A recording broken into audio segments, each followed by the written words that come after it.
Formerly, when you were interested in a supercar, one very spectacular, like this one here for example, one main aspect was always acceleration.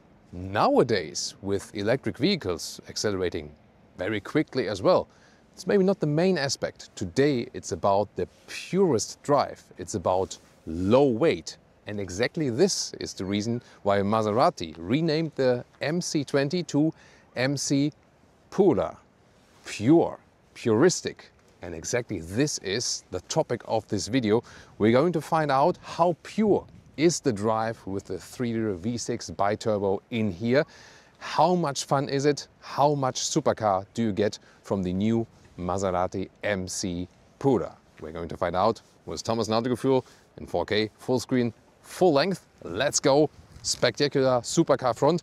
Now actually taken over from the Stradale version, from the GT2 Stradale version. And this is then a more spectacular front grille here with this mesh grille. So they made it even closer to the pure racing version, so to speak. You have also a beautiful turquoise color here for this vehicle today. Very interesting, by the way, how they attach number plate is always a thing in states or countries where you have to have this front number plate. It's kind of like critical to attach it. It's not the main focus of this car to have a front number plate, but here this was one possibility to attach it that way then.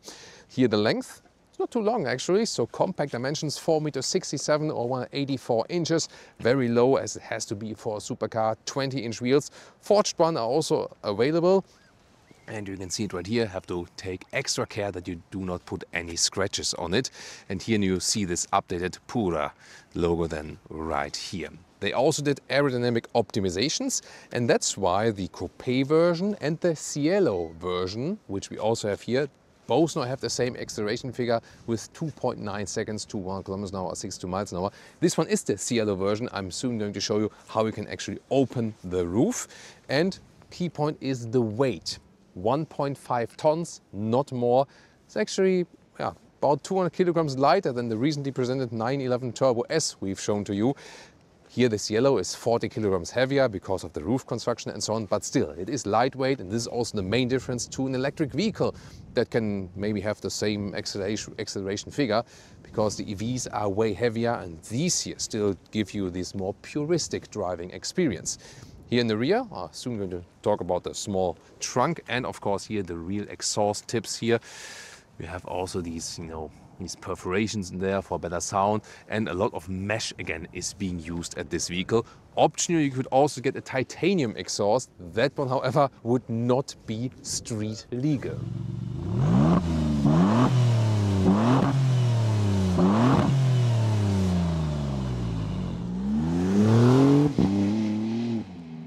And here this pretty cool lift function. When the basement garage ramp is maybe too steep, then you can avoid damages to the front from the lower part. There we go. But usually more the problem is that it scratches the middle part. All right, and we want to open the roof, which takes about 12 seconds. And although this is this hardtop, you could still do that while driving up to a speed of 50 kilometers an hour. That is kind of rare. And yeah, that always looks so spectacular, doesn't it?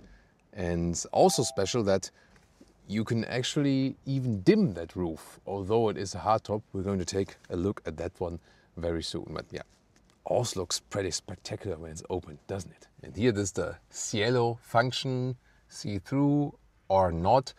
It's not something that would majorly influence, like the heat or something. The heat protection is always there. This is more like if you want a little more privacy and you want a little bit darker, so to speak. Yeah, most of the time I would leave it open like this. And also, this is another interesting thing.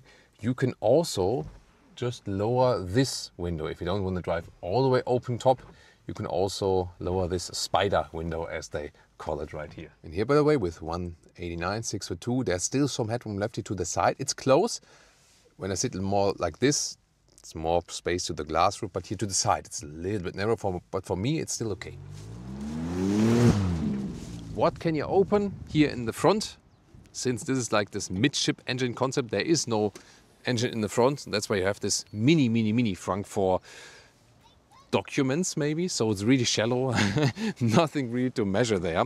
And since the midship engine concept now brings the weight to the center of the vehicle, you can see these huge air intakes right there. And it's a 3-liter V6 twin turbo with 360 horsepower, 720 Newton meters of torque. And this is exactly what we want to experience here for you today. Now we take a look at the trunks, very interesting. Here we have a nice key fob, by the way. It's also really heavy, good quality, pressing twice. Then we also have the trunk opened, there we go. And you see, it is very shallow, like this. The length is actually not the problem. Yeah, I also measure supercar trunks. So this like 90 centimeters, 35 inches. But here it's just too shallow, so it does not fit a cabin trolley. And then here, like 12 inches, 30 centimeters in height. But that's about it. This is like, you know, for like the first aid kit and so on. So you have to use a bag for your weekend trip or something like that. You've already seen the great wing doors here in our beauty shots. Now we have it open, and you can see you can reach in here, and then they open like this. Yeah, super beautiful. There you can also see the carbon fiber. It is a carbon fiber monocoque chassis. That's what this car is making so stiff and so light at the same time. Inside of the doors here with beautiful bright Alcantara, and then you have this handle you pull from the inside. Optional Sonos Faber sound system. We have also the speakers right there, and then you can see here the big new MCPura entry badge. And you see this like this monocoque chassis right here, really large. More Alcantara for this vehicle, Alcantara at the steering wheel, and with the Pura version you can also get a 100% Alcantara interior. This one here is an option here on the top part. I would probably go then for the 100% Alcantara. So even more of that, Sabelt sport seats and the bright Alcantara. I also can see here in the middle part. So that's beautifully done. More carbon fiber elements at the steering wheel and real buttons at the steering wheel as well. Here, for example, for the cruise control. This is the front lift. So you press and hold this. The front of the vehicle will go a little bit higher for a basement garage and so on. And start, stop, and the launch control button here at the steering wheel. Do I still get in there in a comfortable way? Well, I mean, when the roof is open, it's even a little bit easier, so it's still quite okay, and you have to use your own technique to get inside. That's fine. Could be a little bit more space for my left foot here when you have like really long feet, then, but it still works. And then you can also easily pull this handle right here to close the door again, and there's a button from the inside how we can open it again. Yeah, always a very spectacular show-off effect. And now the cockpit here, which we can better film when the roof is open. We have more light in here, and as I said, even more Alcantara. We have Alcantara on the dashboard. That's beautifully done. And you know, black Alcantara or microfiber then in general also comes from racing because it is lighter than animal leather, and there's also no reflection in the front windscreen. So that's why it's also very much fitting to this vehicle here. And then you also have the bright Alcantara, for example, here at the lower part. That's beautifully done. Italian flag. And here the glove box is kind of small. Also pretty cool here for you know, racing purposes for Leah to hold on tight with her feet. There's also this metal plate then here, and then you can take a look once more here at the seats. As for the comfort, I mean, it's a supercar, so the ergonomics to me could still be better. There are some sport seats which have better ergonomics and some which you have to compromise. These ones are not the most comfortable ones to me, but the focus is of course on the sporty driving, and I can tell you the steering wheel form here, this is really cool, how you can also grab in here, and then with the large shifting pedals here.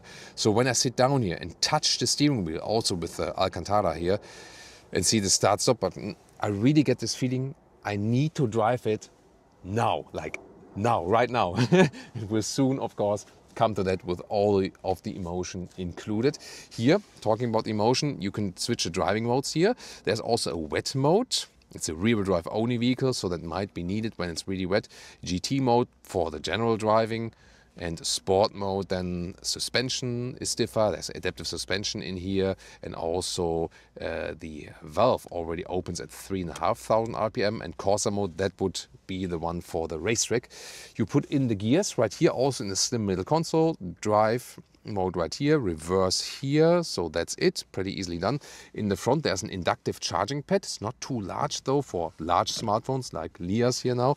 Then here, manual volume jog still. This is to open the windows, that the inside of the door keeps clean. And then here underneath there's then USB-A or USB-C charging, not too much space. And the problem is also that when you want to put your smartphone in here, there's no space. So it's, yeah, or you have to go like this with the cable and then put the smartphone in the rear bottle holder or something like that. And then here you can see the main infotainment unit where you basically do everything with it. Also, for example, here the roof opening process, I've done that earlier, is done here in the screen, and also for the small spider window, for example. So there's like this shortcut here in the top part.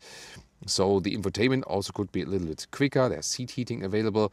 So you see, this is not, let's say, about the modern connectivity features. It really focuses on the driving fun, definitely. And this is here the Apple CarPlay integration. Climate, however, you have to do everything in the screen right here, so there's no physical button or so for that, sadly. And here, classic columns next to the steering wheel.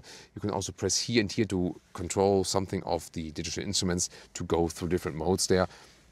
And you will see while driving like this large RPM meter, which I really love. As for pricing, the Coupe now starts at 220,000 euros, the German price. This is actually 25,000 euros less than before. So the price gets also more pure, so to speak. However, the Cielo version, which is also to me the more desirable one, is at 260,000 euros already. And then you can still add some extras. You don't have to. And actually, maybe I wouldn't. But there are some extras you can still go for and individualizations, and that's why how it stands right here is then still at 320,000 euros. So you can either buy, Leah also signals me like, whee!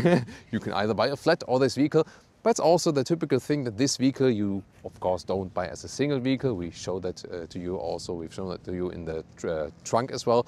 It's more an additional vehicle. That's what a supercar is for, something for the collection. But of course, still something from the collection you should drive.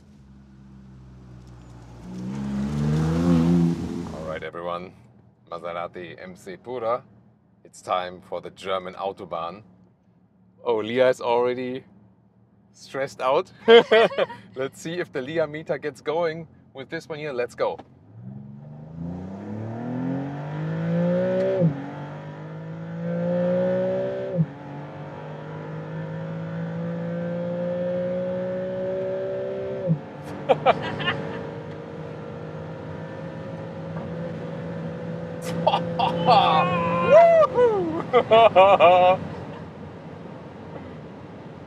I think Leah was rather holding her breath than screaming out. Wow, that is a racing machine, definitely. And it's raw, it's loud, like everything, you know, like from the wind, from the engine. It's a raw supercar experience. Wow. So I was going to the sport mode here. There also the exhaust valve is open at 3,500 RPM. So you get the louder experience, and also the suspension is set to stiffer. Whew. Whew. Oh. Yeah, and it handles extremely well. So great feeling for the steering. And you know, guys, we soon approach a tunnel. And we can check out that raw sound in a tunnel even more. Interestingly enough, by the way, when you are in a GT mode, you can also swipe to the left. Then you can control between soft and mid from the suspension. So usually you would leave the GT mode in soft and maybe the sport mode in stiff. And to me, the most surprising thing about this vehicle here is that the suspension is super comfortable. It's really great. So keeping it very well in balance, at the same time evening out some fierce bumps and so on. Now we can also lower the window a little bit. See about this tunnel here. Shift back myself, shifting pedals.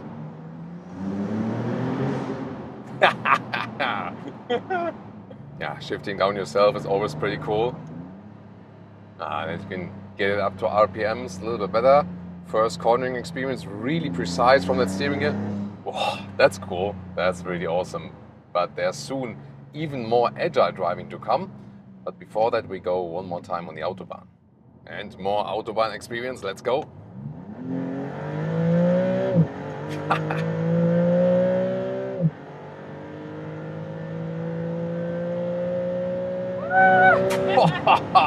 But, woo! That is like being on the Nürburgring Nordschleife now here. Wow, that is some great stuff. I mean, it really hooks to the ground. At the same time, I really have to say, the suspension is very comfortable and forgiving. So that should be a good Nürburgring Nordschleife setup, where you have a lot of bumps and so on in the road. Look at that, you know. Wow, really good feeling for the vehicle and great microfiber grip on the steering wheel. And yeah, you hear how loud and raw it is in that cabin. This is a true race car here, street legal, definitely. Brake feeling is, by the way, also racing set, so you really need to force the brake pedal, really have to push the brake pedal very, very hard. So you feel that here the development was racetrack first, then, you know, applied to the road. But gotta say, that suspension really, it's, you know, a lot of like super extreme sports cars, they have super stiff suspension, but here it's really set out that it could also master racetracks like the Nordschleife, where you have a lot of topography changes and bumps and so on. And this again helps you also while everyday driving here with this vehicle, maybe, you know, going to the restaurant in the evening or something like that, because then you're not like bop, bop, bop, bop all the time. You really have very good comfort from the suspension. So I would say the limiting comfort factor here is the seating, you know, seating comfort, but not the suspension. That one is really, really enjoyable. Now it's time to go up the hill. Get some corners in here. Also use the shifting pedals here and open top driving, that you can hear more about the sound here, and I can also tell you more about the open top experience. It is not something that you would drive open top like with really high speeds. There's a lot of wind getting inside, so it's more something for really warm summer days, or you go maybe, you know, just inside Monte Carlo. This is of course a typical car for that, and then it's warm enough also, but nothing like for high speeds open top driving. This one is here ideal when you have a lot of nice corners to take and you can enjoy the Spider open top driving, and then the great corners, and of course all the sound experience. It is so much fun here to have the great direct steering, nice microfiber grip.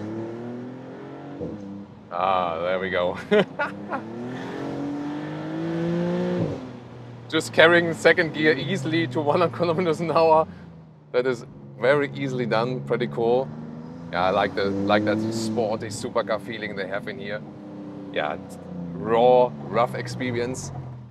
A little bit careful here with the leaves, of course. There we go. Yeah, this is the reason why you would get this vehicle here. So much raw, pure driving fun indeed. Yeah, with its limitations, as I said, but this is the typical supercar life. And let's also go downhill. There we go. Yeah, it's just so enjoyable here also with the autumn vibes here with the leaves, like golden autumn in Germany here at this moment. So that's also very fitting to the vehicle. Again, really be careful with these leaves then when they stack up on the ground. That can be a little bit sketchy, definitely. So tell me, what would you use this car here for? Going around Monaco or taking it out for a sporty spin or on the Autobahn? Tell me in the comments. And now join in to some more supercar content like recently with the 911 Turbo S, including racetrack.